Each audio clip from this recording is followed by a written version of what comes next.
Hopefully that works. Right. Hi. Welcome to what could be episode 3 or 4. I'm not sure. I recorded way too long the last episode, so it's entirely possible I'm going to cut that into 2. So this could be episode 3 or 4. Who knows? I keep looking at myself in the display, not at you in the camera. That's dumb and that's bad vlogging. Welcome to episode 3 or 4 of ReadySteadyGo behind the scenes. Okay, so I said I was going to go through the middle 8 and then the outro. Middle 8, it's fun. Middle 8, there's a lot going on. We come out of the second chorus and we go into what only can be described as a yacht rock, jazz fusion, funk, soul fever dream.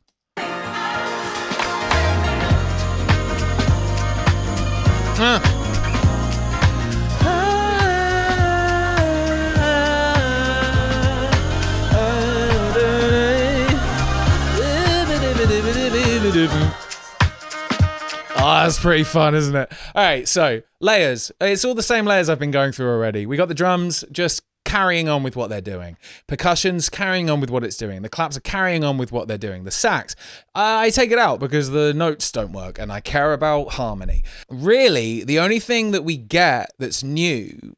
Oh, you're fucking kidding me. Hang on, everyone. Everyone chill out. Battery. Changing battery. 2 seconds.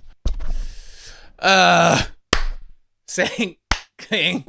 Where was I? I'm just making this up as I go along, guys. My fucking, the battery in my camera just died, so I just had to change that. Anyway, where was I? The only thing that's new that we have that really has changed is because the chords are so different now for this section. Obviously, I've got to take all the things that I've been looping or all the things that have just been going round playing the same things. Because again, these kinds of songs, I want you to dance, I want you to move. And so much of encouraging you to do that is I kind of don't want to give you too many surprises. Or if I do want to change the environment, the sonic environment, I don't want it to be crazy drastic. I don't want it to take you away from your present moment, which is why moments like this are so much fun because they're not shocking. I hope by this point I've earned your trust as a listener so that you come with me when I go somewhere else. There's like an inherent mutually respected contract of trust between us. But like any writer, any producer, any artist, you got to earn that trust from your audience if you want to kind of fuck with them. And one of my favorite things to do is to fuck with you guys. So what do we got? What's fucking with you? The Prophet.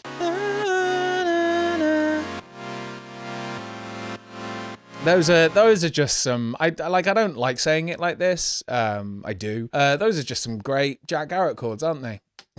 With the Juno as well. Ooh, it's quite harsh when you play them by themselves. But it's just very me. Play it with the glockenspiel to give you the melody. Maybe the piano too.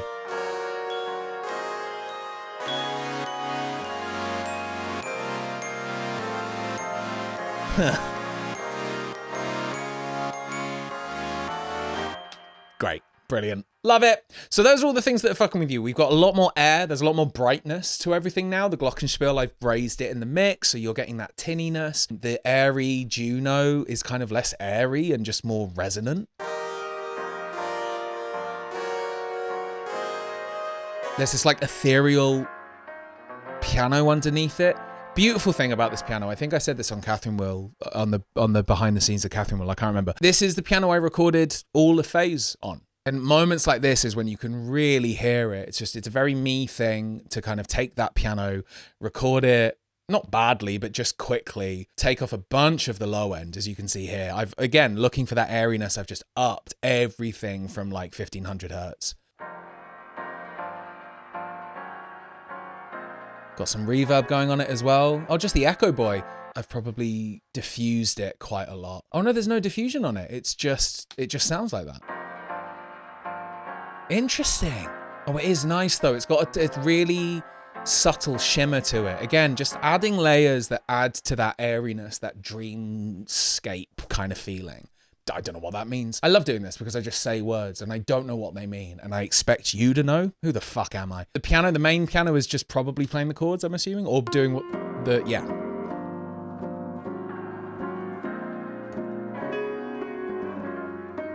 Nice. What's the guitar doing? Ooh. Yeah, cool. A big thing I wanted to do with this record, and it's funny going through the productions and kind of hearing them again, hearing those decisions. I wanted there to be quite a lot of contrast between those like expansive, wide sounds where there's lots of reverb, there's tails, there's delays, there's all these things, versus quite dry, well compressed, in your face. I just poked myself in the eye. In your face sounds. And the guitars on this track really, I think, the shining example of that. So this is the second half of the middle eight. This is what the telly's doing.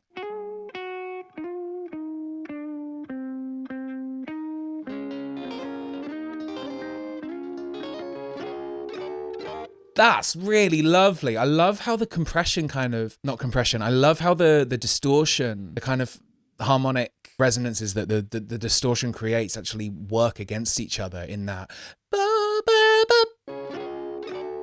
Like they sit so nicely together. That's really cool. Well done, Jack. Oh, let's have a listen to what Gio's doing.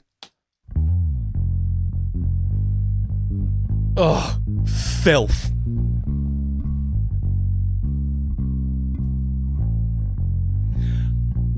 That's wonderful. Just swinging through the whole thing, which is really interesting because I think I put triplets in some of this moment. Let me show you what I mean if I have done it. Yeah, so he goes da da da ba da da da da in that da da da ba da da da, and I'm pretty sure in the piano I go bum ba ba ba ba ba, but I don't think they don't work. Listen to the left hand of the piano, that's where it will be. Yeah, so I'm going, that's so interesting that it works so well though. So on the piano, I'm going, well, hang on. I doubt you'll be able to hear this. So I'm going like that, and he's going.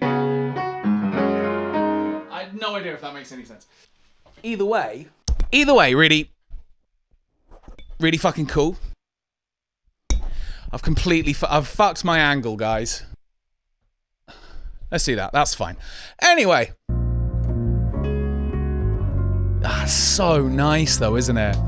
Doesn't it just work? I love when things like that just work. To be honest, that's everything. We got the acoustic guitar, which is also giving us some of that soul.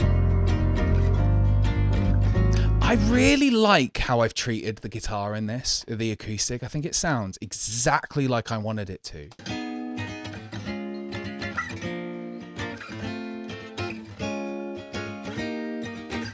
Just got a little cassette on it to give it that that age. Because again, this tape machine is beautiful, but it's temperamental and you can't predict what it's going to do. And that gives me a lot of joy, being able to discover new things by letting it inspire me. But then sometimes when you want a kind of specific sound, you've got a specific idea in mind, fucking go for a plugin, it's fine. Yeah, and you can hear there's just a little tape age wobble on the acoustic guitar.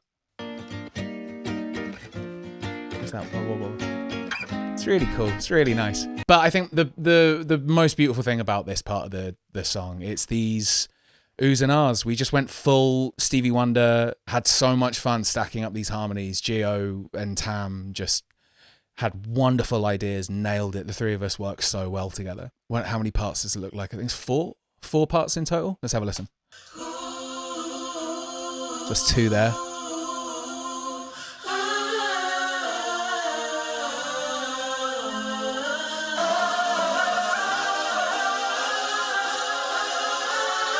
Fucking hell, don't we sound good? My favorite thing about it, right, is I remember putting this in, I remember leaving it there, and I remember playing through that moment, stacking everything else up, building everything around it when I was back in the studio at home, and I let that moment play out, and I remember hearing this conversation happening in the background of the music. I was like, where the fuck is that coming from? Someone laughs and it feels like you're at a party suddenly, and literally it's just the audio carries on after those takes of us doing that. Because let me explain it better. We had it going around in a loop. So we'd give ourselves 2 bars at the end and like 1 bar at the beginning before we would just crack on and do it again. So we'd get as many stacks as efficiently as possible. And when one of us got a note wrong, we'd just laugh. Or when one of us sung a bit flat or out of time, we would just laugh. And it was so much fun. And that joy is then there in the track. Listen.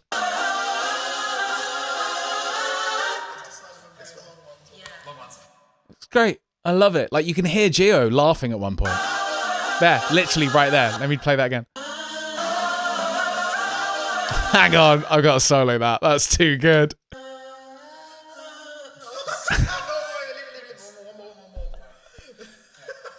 That's so good! And it just works so beautifully. It's so nice. It's so nice. Having humanity in music when the opposite of humanity is trying to take art away from us. To actually have just like joy, abundant, recognized joy embedded in this track makes me so fucking happy. I love that so much. Let's do the outro. I'll do another 10 minutes on the outro. So either this is hi, welcome to episode 4, or this is still episode 3. The outro. Ladies and gentlemen, the fun I had doing this.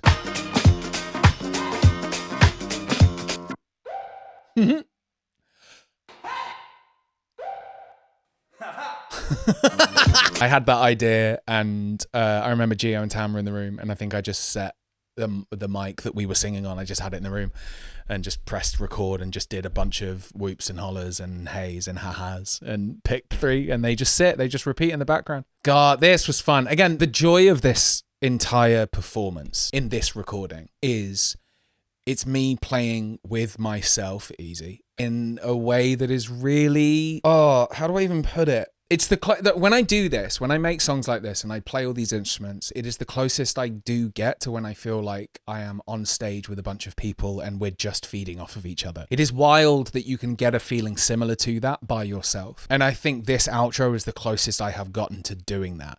There are moments where someone else has come in and had an amazing idea and thrown something in. I remember I had this intro for ages and had ideas of what I wanted to do when I was in Devon, when I was with Gio and Tam and Brett. And I remember Gio, just the thing that really inspired so much of the confidence of this outro, nay, the arrogance of this outro, is this moment here, which is a Gio Jordan special. That little wob wob wob wob. We had the mini Moog set up in the living room, and he just went, just play it, and I had that bit dropped out already, so I think originally it just sounded like this. Just a quiet little drop, and he just went up and he set the LFO to filter out the Moog and gave magic. Absolutely incredible, beautiful, dirty, disgusting, horrible. The guitar solo and everything, that was me just sitting in my studio thinking, what can I do? Like, what's it asking for? What does it need? And guitar solo was just the first thing that came to mind. All the things we did in Devon, all the things I did with Gio and Tam and with Brett, whoops and heys and hollers. So they were in probably not the claps. I think I had the sax by that point as an idea. The piano I did at home, the telly I did at home, and everything else I did at another time. So this is everything that made it from Devon. Everything else I did back at the studio. I'll introduce bits of it as it goes.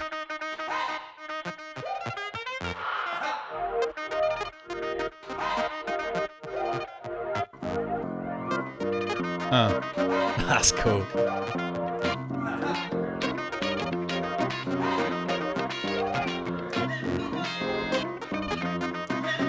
These oohs I did directly influenced by George Michael. Ooh, ooh. Love that. Spin the solo in.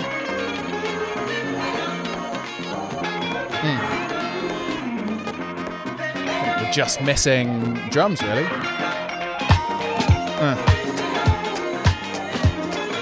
Yeah, great. It stopped it for me. Yeah, that's the only bass. And the rest is just in the left hand of the piano.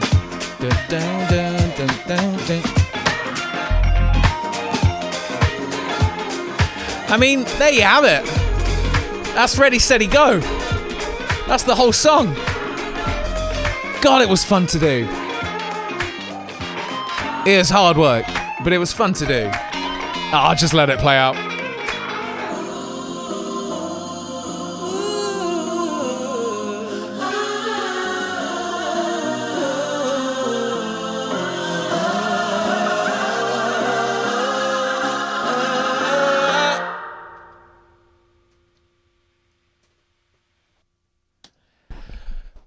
Well, thanks so much for watching. Yeah, I'm gonna do more of these. Next single is coming out soon. I will be doing a behind the scenes for that. I know a lot of you have been asking for me to do Phase. That album I produced almost 10 years ago, and I don't have a lot of those files anymore. I don't have a lot of those sessions. What I could do, and let me know in the comments if you want this, what I could do is take some of the playback sessions I've got. So I won't have, I'm gonna try and find the sessions and see if I've got them. But if I don't have them, what I can do is use the playback sessions on Ableton to just kind of give you more of a breakdown of the arrangement and what the production sounds like, but I won't be able to show you the Logic session like this with all the plugins and everything, if that makes sense. That's just because it's on old hard drives and I haven't used them in 10 years. But I will see what I can do. I know you've been asking for like older songs. Love, Death and Dancing should be doable, but again, I'll have to see. But in the meantime, go and stream Catherine Will, it's out. Go and stream Ready, Steady, Go, it's out. The next single is coming soon. I will do more of these videos. Let me know what else you would want to see from me. I want to do more. I want to talk to you guys more. You guys have been with me for a very long time and you've been very patient. And this is both fun for me and also good fan service. I'm glad to be doing both. Yeah, still got to figure out the system. Still got to figure out how to do this better. But we did it, Joe. We did it. We made it. We're here. All right. Go stream everything. Go tell your friends. I'm doing in-stores. Come to all the shows. Love you. See you soon. Bye.